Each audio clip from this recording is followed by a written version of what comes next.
The break. Mr. Comey, are you with us? Yes, sir. Okay, thank you very much. Was that a sufficient break for you? You're okay? Yes, thanks very much. Thank you very much. Senator Hawley. Thank you, Mr. Chairman. Mr. Comey, we've heard a number of things this morning. We've heard you say a number of times that the OIG found problems in FISA applications across the board. But of course, it was only this FISA applications, these involving Carter Page that you signed off on, that drew an unprecedented rebuke from the FISA court, which I'm sure you remember. Let me just quote from that FISA court order. The frequency and seriousness of these errors in a case that, given its sensitive nature, had an unusually high level of review at both DOJ and the Federal Bureau of Investigation have called into question the reliability of the information proffered in other FBI applications. Do you remember that order from the court? It came after I left, as I recall, but I remember reading about it, yes. And have you ever known the court to issue any other such order that you're familiar with? Yes. You have known the court to issue orders rebuking the FBI for misleading it in the past? Yes. Shortly before 9/11, there was significant criticism by the FISA court of the quality of FISA applications.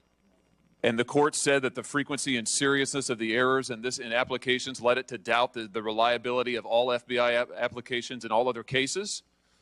I don't remember the exact words, but something similar. And as I recall, they banned at least one agent from appearing in FISA applications. Yeah, well, that's not what they did here. I mean, in this case, the FISA court said that they had reason to doubt the reliability of FBI applications across cases because of the level of misleading information that you personally signed off on. Do you regret your role in this unprecedented misleading of a FISA court? I don't regret my role. I regret that it happened. Why not? I'm sorry? Why don't you regret your role in the unprecedented misleading of a FISA court? Well, I regret that the FBI supplied information to a FISA court that was inaccurate, incomplete, and should have been updated. Do you regret that you signed off on it? Well, I regret that it happened. The only reason I'm hesitating is what the FBI director does in connection with a FISA is actually very narrow, but put that to the side. It's important that it be accurate, and it wasn't, and I regret that very much. Listen, you said this several times. I frankly don't understand it. The certification that the statute requires is a certification by the FBI director as to the contents of the application. You signed off on it. The FISA court said it was so misleading that it now had reason to doubt the FBI's truthfulness across the board. Are you responsible for these certifications or not? I don't believe you're accurately describing the statutory requirement for certification. Are you responsible for these certifications or not? Answer my question. I sign certifications on every FISA that the FBI sends over to the FISA court, including these. Are you responsible for this misleading evidence given to the FISA court? Yes or no? Yes, in the sense of command responsibility. No, in that I didn't have personal knowledge that would have led me to understand that we weren't supplying complete information. Let's talk about what personal knowledge you have. When you certified the first Carter Page FISA application, you believed that Mr. Steele was working for the Democratic Party, didn't you? I don't remember whether I knew the Democratic Party. I knew that he was working for political opponents of President Trump. Now, let me remind you of your testimony under oath on December 7th, 2018, before the House Oversight Committee, in which you said, and I quote, Steele was retained by Republicans adverse to Mr. Trump during the primary season, and then his work was underwritten after that by Democrats opposed to Mr. Trump during the general election season, end quote. Now, surely you recognized at the time that relying so heavily on a biased source would undermine public confidence in the FBI's activities, didn't you? No, I did not. Why wouldn't you? You told the same committee, the House Oversight Committee, December 7, 2018, and I quote, when you're the leader of a justice agency, that's you, the appearance of bias is as important as the existence of actual bias. You also said a reasonable appearance of bias can corrupt the American people's faith in your work as much as actual bias can. Do you stand by those remarks? Very much so. But you nevertheless allowed the Democratic Party to leverage the federal government's most invasive intelligence capabilities against President Trump, and you personally signed off on it. You also knew at the time that other officials in the Department of Justice had serious concerns. Do you know who Stuart Evans is? I do. Mr. Evans was a lawyer in the National Security Division of DOJ under President Obama, wasn't he? think he was, I don't know for sure. I think he was a career official at the Department of Justice involved in He was a lawyer in the National Security Division of the Department of Justice. Before the first Carter Page FISA application, Mr. Evans raised serious concerns about the ostensibly partisan nature of the information provided by Mr. Steele. Did he not? I don't know. That he did. The Inspector General reports it on pages 136 and 137 of this report, and you knew of those concerns before you signed off on the FISA application, didn't you? I don't think I knew before. I remember reading the footnote that attempted to inform the court of potential bias. No, actually, the Inspector General found on page 139 of the report, and I quote, on October 12, 2016, Evans' concerns about Steele were briefed to Comey, end quote. And yet you signed off knowing that the research was funded by the Democratic Party, knowing that senior officials in the Department of Justice, National Security Division had serious concerns. You signed off nonetheless. Let's talk about what else you knew or didn't know. When you certified that FISA application, did you know the allegations in the Steele dossier came from subsources, not from Steele's own knowledge? I believe I did know he had a network of sources and subsources, correct. Did you know who this primary subsource was? No. Did you ask who the primary subsource was? No. Did you ask the FBI to take any steps to identify that source before submitting this application to the FISA court? I don't know whether I asked. I knew there was an effort underway to try to replicate Steele's source network so we could figure out what to make of Steele's reporting. Well, what the Inspector General concluded was that Comey told us, this is page 153, that the application seemed factually and legally sufficient when he read it, and he had no questions or concerns before he signed it. Surely you realize that the source's identity and his motives, this subsource, who we now know may well have been a Russian agent, that would affect his credibility, correct? I thought it was important that we were informing the court of any potential bias from any source. And I remember reading language in that initial filing that addressed that potential bias issue with respect to the Steele reporting. So I'm sorry, your testimony now is that you informed the court of potential problems with the subsource, political motivations, connections to foreign governments. The FISA court was informed about that? No, I'm sorry. I understood your question to be about whether we informed the court about potential bias in Steele's reporting. I didn't know the identity or any information about subsources.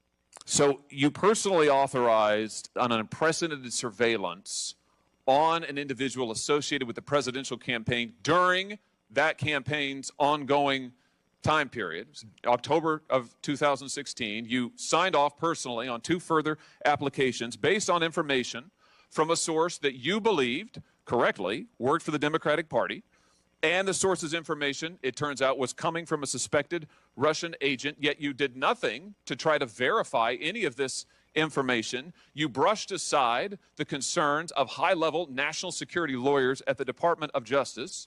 How are the American people to trust you or the FBI following abuses like this? I disagree extensively with your predicate.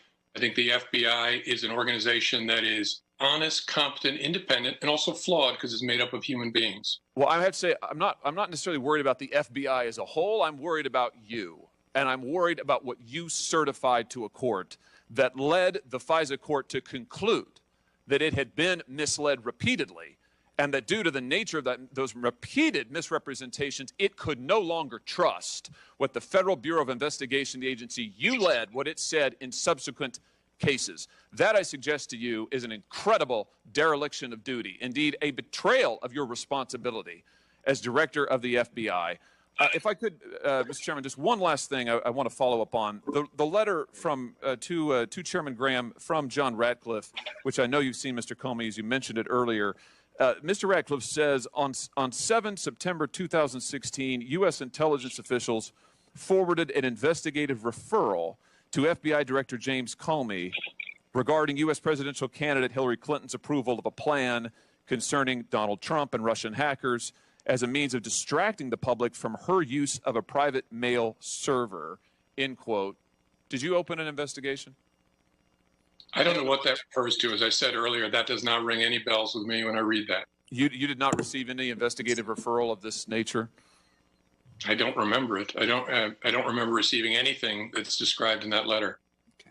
I I have to say, Mr. Chairman, I realize my time has expired. I find it extraordinary that a referral from the IC to the FBI regarding Hillary Clinton's campaign and potential illicit activity received no attention from the FBI. So little attention, the director doesn't even recall it, and yet the director and others had plenty of time to go and seek surveillance warrants during an ongoing presidential campaign, warrants so flawed that the FISA court has now said it can't trust what the FBI says in future cases. This is an extraordinary abuse of power, and it's time we held people responsible for it. Thank you, Mr. Chairman. Thank you. Senator Blumenthal. Thanks, Mr. Chairman. Mr.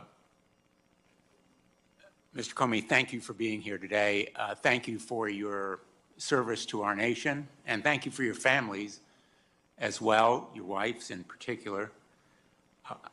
I think that this hearing is likely to attract as much attention and land with the same giant thud as the previous two hearings, because the American people are really focused on the direct and imminent threats to our nation.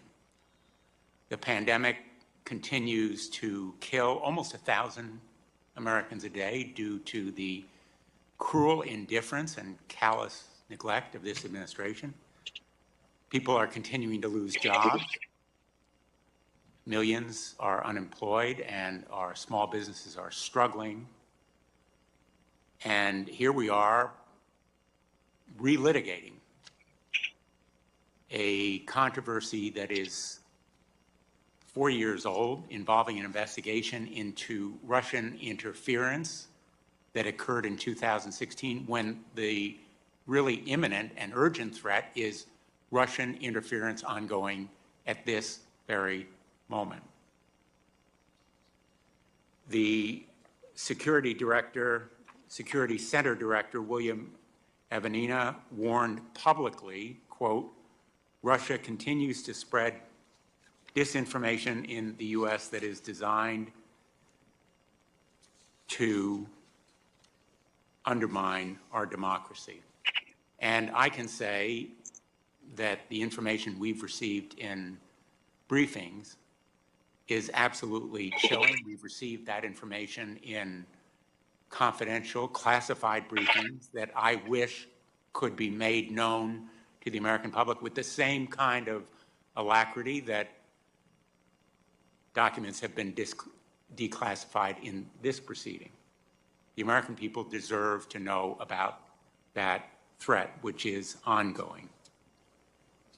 And they also need to know about the threat of white supremacists. The current director of the FBI has said, again publicly, racially motivated violent extremists are a, quote, national threat priority. A national threat priority, a security danger to this country. They are the same white supremacists that the President of the United States last night said should stand by. That statement is one of the most abhorrent and horrifying in my lifetime. Mr. Comey, in your time as FBI director, did you see an uptick in white supremacist activities in the United States? And if so, with what kinds of consequences? Yes, is my recollection, and the consequences were potential acts of violence, intimidation of people of color, all the things that come with a criminal group with an aim that is at its heart evil racism. Did you regard it as a national security threat in the way that Mr. Wray has articulated? Yes, it was assigned to our counterterrorism division, which focuses on national security threats. Do you think that more resources should be devoted to this threat? Hard for me to answer since I've been gone now for close to 4 years. You can never have enough people with eyes on a problem that poses a violent threat the way these groups do. I've introduced a measure called the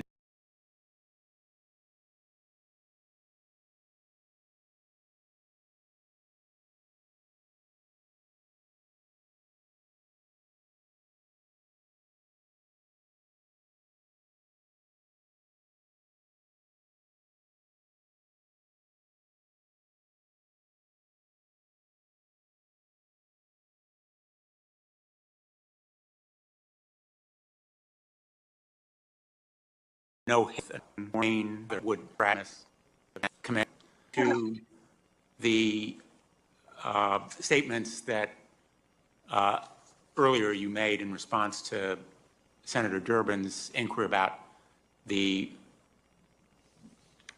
$421 million in debt that has been disclosed as owing by the president. You've done a number of national security background checks. And in the course of those background checks, my understanding is that a standard question relates to debt owed by individuals. Is that correct? Yes, that's correct. And the reason for that question is to indicate and disclose whether or not that individual has concealed any of that debt, correct? Correct. One aspect of exploring their financial situation is that. Why is it that those facts are important? Because deciding whether someone is trustworthy with national security information involves understanding whether they're vulnerable to exploitation by an adversary, by a criminal group. So if somebody owes a lot of money and is trying to hide that, that allows adversaries to gain leverage over that person and maybe force them to do something they shouldn't do. It's a tool we use to try and recruit foreign government officials to become assets of the United States government. And so adversaries do the same to us. So the President of the United States, of course, is not subject to any background security investigation, as most high-ranking officials are, but it is the concealment of that debt, not only its gargantuan size, but the hiding of it, that potentially makes him vulnerable to blackmail or extortion or other improper influence, correct? That's right. But even if it were fully transparent, there'd still be a concern about vulnerability, that the adversary could try and cut a secret deal to reduce the debt, even if the public knows about the debt. So any individual in a position of responsibility who is concealing a debt, as well as the debt itself, makes him or her more likely to be an asset under the influence or subject to extortion by a foreign government, correct? It creates a serious counterintelligence concern that you'd want to address in deciding on a clearance suitability for an employee. Thank you very much. Thank you, Mr. Comey. Thank you, Senator Tillis. But just follow up on Senator Blumenthal's questions. Would you be concerned about a counterintelligence threat or compromise if a candidate's family member was receiving millions of dollars from a corrupt company in the Ukraine? That a candidate's family member was receiving millions of dollars from the deputy mayor of Moscow?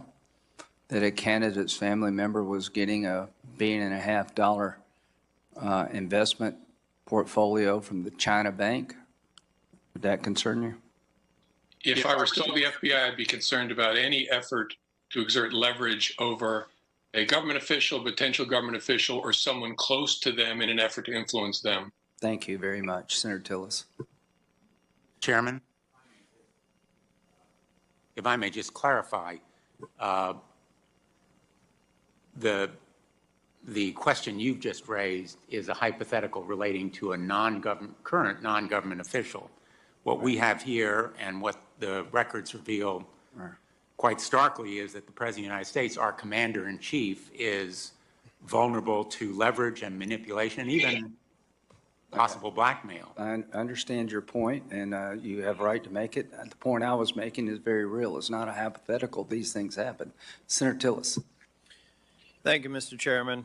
Thank you, Mr. Comey, for being here. Mr. Comey, I'm not going to ask some questions that have already been asked by prosecutors and lawyers whose preambles and predicates you have rejected. So instead of getting a non-answer, I want to go more from a management perspective. We had General Horowitz before this committee, Inspector General Horowitz, and he identified, as you're aware, the 17 errors and omissions. And as I look at some of the errors and omissions, do you think, we know one that was identified as a crime, what do we do with the remainder? I mean, do you accept General Horowitz's reports and his findings? Do you think that they were valid?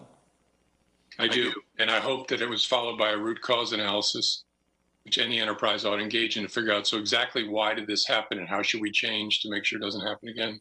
Well, let's say that you came in as the new director of the FBI after the prior director had their organization studied. We found these errors and omissions. If it didn't rise to a level of a crime, in your opinion, do you think it at least should have prompted terminations and disciplinary action on the part of, these are all highly trained, highly educated, highly experienced professionals in the FBI. And by the way, the majority of them are great people, but it's a big organization. But what about the remainder? I mean, you're the new director. You've gotten this report from the Inspector General. What do you do? What is your remediation plan? I've heard you say that you would want to streamline the FISA process. I may get a question in on that, but what would you be doing right now to address the 16 other errors and omissions that occurred prior to your watch? I'd be doing two things, looking wide and looking narrow. Wide to see what the systematic problems are, looking narrow to try and understand, so when these employees made these decisions, what were they thinking? Severe misconduct turns on whether someone was intentionally engaging in wrongdoing, and there's a range of misconduct short of that. You'd want to assess that with respect to everybody with personal knowledge and then make your judgments based on that. You were quoted, I want to read this so I don't get your words wrong, but you were quoted as saying the FISA process was followed and that the entire case was handled in a thoughtful, responsible way by the DOJ and the FBI. You went on to say the notion that FISA was abused is nonsense. Do you still stand by that? I don't. I don't think it was abused, but I think I was wrong in having confidence in the FISA process and in the layers of oversight and review. I was too confident in this extensive, really very complicated system. What would have prompted you on the front end to think that it was okay? I think that you already said in prior testimony that there were things in the FISA process that should have been improved. Why, under your watch, weren't we already trying to do those kinds of changes? Well, my confidence was based on the fact that it was regular oversight by the Department of Justice, regular audits of our cases, and that I also understood the complexity of the process. Agents would complain to me everywhere I went, it's too hard to get a FISA, too many people have to check off on it, too many people have to review my work. So knowing the process, which included regular audits, gave me confidence as any leader, as a business leader or government leader, that we have a sound, healthy process. And that was wrong. Mr. Comey, one of the things that worry me about this is we're talking about an investigation of someone who was running for president of the United States. I, like Senator Sass, had resisted some of the changes that my colleague, Senator Lee, was putting forward, but I felt like I had confidence in a process that clearly I shouldn't have, and even the FISA court has expressed their concerns with the information presented to them. But you know what I really worry about? I worry about people that would never have a hearing on their case before the Senate Judiciary Committee. I mean, we're here because we're talking about a high-profile elected official. But do you have any concerns that the same sorts of lapses that were used here, and I do think people should be held accountable and prosecuted, do you have any concerns if we go back over the course of the FISA process that we've had innocent people out there subjected to the same process and potentially wrongfully received a warrant and surveillance? Sure, it's a reasonable concern. The Inspector General did a look across dozens of cases and found mistakes, I think he said, in every case. That's a serious concern, that there's a systemic problem. Now, that doesn't mean that the warrants wouldn't have been issued otherwise, but that's besides the point. There was an issue, and if I were still there, it would be something I'd be thinking about every day, and I suspect Chris Wray is. Well, Mr. Comey, I've got another question. I remember Inspector General Horowitz, I asked a series of questions because in the report, when he talked about a possible political motivation for the behavior of some of those involved and identified in the investigation, I asked him about, did he see any evidence of a political motivation? He said that was murky. But if you've gone through it, and I'm sure that you have, do you believe that this whole process was absent any political bias against the President of the United States, that it was just void of political bias, just a paperwork error or a business process that needed to be streamlined? Or how do you feel about that murky description that General Horowitz gave to the motivations of people. We've seen all the emails and the communications. Vive la resistance. How do you feel about that? Do you honestly think that this process at the operator level was truly devoid of any political bias? I do, and I'm not just saying that. I'm saying that because I read Horowitz's 400-page report, where I think the most important finding is in case opening and the conduct and the investigative decisions, there was no evidence found of political bias. And So believe you me, don't if Horowitz think it's- finds something, he knows I'm how to sorry. say. Go ahead. If Horowitz finds something, he knows how to say it, and he found the opposite, and so that's why I say that.